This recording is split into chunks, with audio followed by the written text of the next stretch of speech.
हाय दोस्तों, all in one economics में आप लोगों का स्वागत है। अब एक नई सीरीज हम लोग तैयार कर रहे हैं क्योंकि आने वाले समय पर उत्तराखंड में जो एग्जाम है हुआ है अपर पीसीएस का। और इस अपर पीसीएस में से संबंधित जो क्वेश्चन आ सकते हैं उन उस सीरीज में हम उसको इंक्लूड करेंगे। देखो, अब तैयारी का समय सबका पूरा हो चुका है, सभी ने अपनी तैयारी पूरी कर दी है। अब मल्टीपल चॉइस क्वेश्चनों की आवश्यकता है कि हमें कहीं से ऐसा कलेक्शन मिले, कोई हमें समझाए, कुछ जिन जिन क्वेश्चनों में हमें डाउट हो वो हमें उनका आंसर मिल सके और एक क्वेश्चन के साथ हम कई क्वेश्चन को रिलेट कर सकें। तो अब मैं थोड़ा सिलेबस डिस्कशन में बात करता हूं क्योंकि हम सिलेबस के अनुकूल ही चलेंगे कि जो सिलेबस है उसी के अकॉर्डिंग हमको चलना पड़ेगा। तो आप देखिए, जो हमारी ये सीरीज है कि अपर पीसीएस के लिए जो एमसीक्यू हमने इकोनॉमिक्स से संबंधित हमारी एमसीक्यू होगी। तो इसमें देखिए, इसे सिलेबस में दो भागों में बांटा गया है। एक भाग है हमारा राष्ट्रीय और दूसरा है अंतर्राष्ट्रीय। अंतर्राष्ट्रीय से संबंधित बातें बाद में बताता हूं, पहले हम राष्ट्रीय की चर्चा करते हैं। तो राष्ट्रीय में आर्थिक नीति एक टॉपिक है जिसमें भारत में आर्थिक सुधार, अभी तक भारत में क्या आर्थिक सुधार की गई, जो भी गवर्नमेंट आई आजादी के बाद जो सुधार हुए हैं उन पर हम चर्चा करेंगे। क्योंकि आजादी से पहले के सुधार इतने अच्छे सुधार नहीं कहे जा सकते हैं कि अंग्रेजों ने हमारे देश के विकास के लिए सुधार किए, लेकिन उस समय भी कुछ सुधार हुए।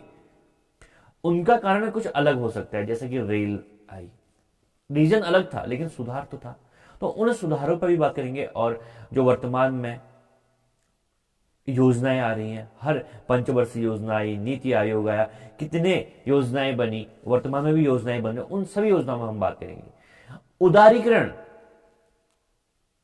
1991 के बाद जो उदारीकरण आया, निजीकरण आया, वैश्वीकरण आया, किन व्यक्तियों के कारण आया और क्यों आया, क्या ये आना एक पहल थी या मजबूरी थी, इस पर भी हम चर्चा करेंगे और इससे संबंधित हम क्वेश्चन भी लाएंगे। अब दूसरे टॉपिक की ओर जाते हैं कि प्रत्यक्ष विदेशी निवेश, जैसे हम FDI, FPI, foreign direct investment, portfolio investment, ये क्या है, कितना वर्तमान में इन्वेस्ट हो रहा है, ये बढ़ रहा है, कम हो रहा है, किस देश का इन्वेस्ट हमारे देश में ज्यादा है और किन देशों में हमारा इन्वेस्ट ज्यादा है, किस प्रकार का इन्वेस्ट हमारे देश के लिए अच्छा है, एफडीआई अच्छा है, एफपीआई अच्छा है, इन सभी में चर्चाएं होंगी एमसीक्यू के तहत।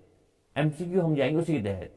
मुद्रास्फीति क्या है, मुद्रास्फीति क्यों आती है, मुद्रास्फीति टाइप्स ऑफ मुद्रा, इन्फ्लेशन क्या है, सहभागिता प्रगति क्या है, सहभागिता प्रगति, आर्थिक विकास और पर्यावरण संरक्षण। पर्यावरण संरक्षण तो बहुत ही इंपोर्टेंट टॉपिक हो चुका है वर्तमान के परिप्रेक्ष्य में, इकोनॉमिक्स में भी। अब तीसरा पॉइंट है कि गरीबी एवं बेरोजगारी के उन्मूलन संबंधित कार्यक्रम। गरीबी और बेरोजगारी के लिए क्या क्या कार्यक्रम किए गए, मनरेगा एक कार्यक्रम आपको मैं बता रहा हूं, ऐसे कई कार्यक्रम थे, इनकी चर्चा मैं यहां पर नहीं कर सकता हूं, लेकिन एमसीक्यू की तहत मैं इनकी चर्चाएं करूंगा।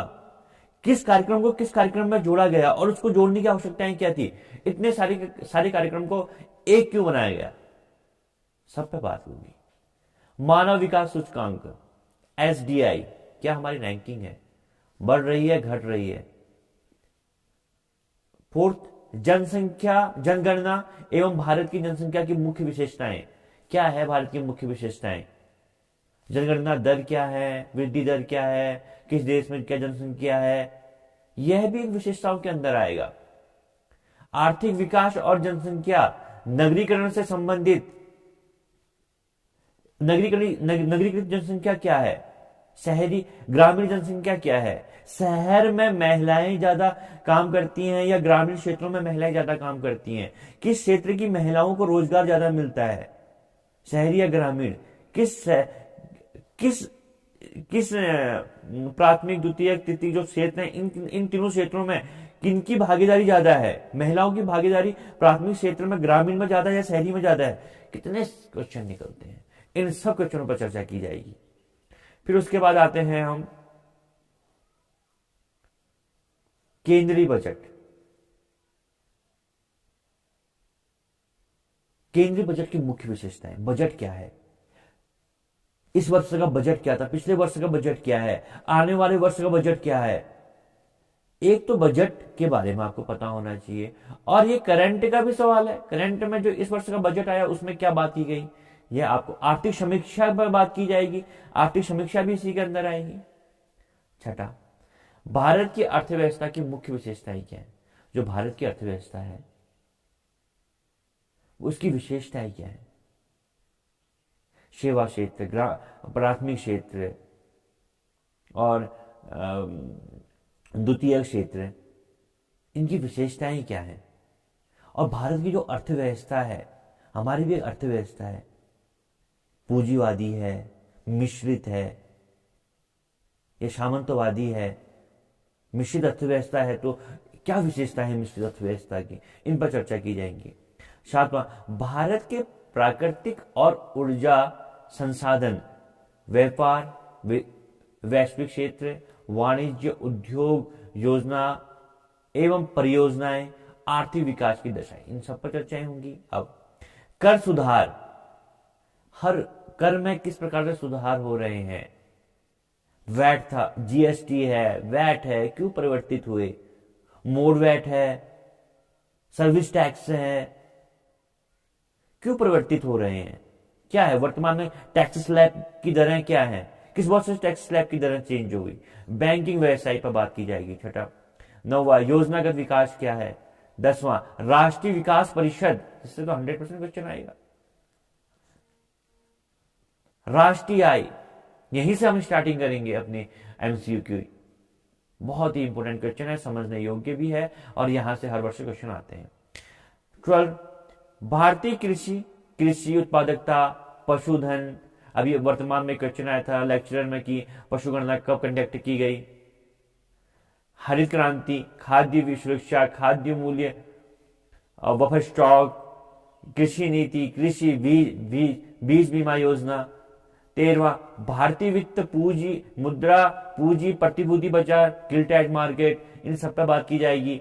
बीमा क्षेत्र, कर संरचना की, हमारी जो टैक्स की संरचना वो किस प्रकार से है, कितने परसेंट में कितने सैलरी में कितना टैक्स लगता है, लोक वित्तीय एवं राजकोषीय नीति। और छठा, अवधारणाएं, किस चीज की अवधारणाएं, स्वीट सेल क्या है, हवाला क्या है, गिल्ट मार्केट क्या है, कालाबाजारी क्या है, इन सब पे कई क्वेश्चन होते हैं। पी नोट्स सुना होगा आपने, क्या है पी नोट्स, ये कालाबाजारी का एक सबसे बड़ा साधन था। और संबंधित अन्य पहलू, अब अन्य पहलू में इकोनॉमी से संबंधित हर चीज पढ़नी पड़ेगी, जहां से अन्य पहलू जुड़ गया तो आपको अन्य क्षेत्र भी देखने होंगे।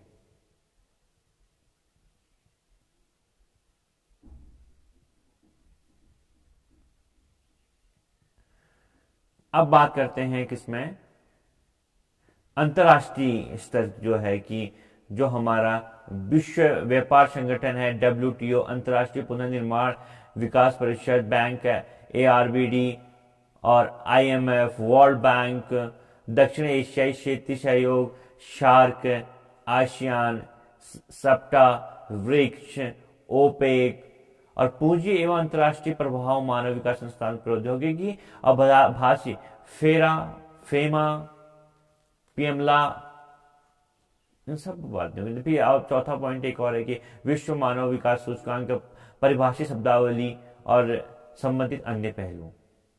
फिर उत्तराखंड से संबंधित बजट भी दिया गया है कि उत्तराखंड का जो बजट है कितना है, किस चीज में ज्यादा जाता है, क्या जाता है, उस पर भी आप देखिए कि अर्थव्यवस्था एवं बजट की मुख्य विशेषता उत्तराखंड की, प्राकृतिक संसाधन, ऊर्जा संसाधन, व्यापार, वाणिज्य, उद्योग, योजना, परियोजना, कर, आर्थिक सुधार, योजनागत विकास, कृषि, पशुधन, खाद्य सुरक्षा, लोक वित्त, राजकोषीय नीति, जनगणना, मानव विकास सूचकांक, पर्यटन, जड़ी बूटी, संस्कृति एवं आर्थिक विकास में योगदान। मतलब कहने का मतलब है कि उत्तराखंड की मुख्य जो आर्थिक विकास जहां से होता है वो संसाधन क्या है, आने वाले टाइम पे क्या संसाधन से यहाँ विकास हो सकता है, इन संबंधित एक सामान्य जानकारी। उत्तराखंड का बजट क्या है, किस क्षेत्र में ज्यादा बजट था, शिक्षा पर बजट क्या है, स्वास्थ्य पर बजट क्या है, खनन से कितनी कमाई है,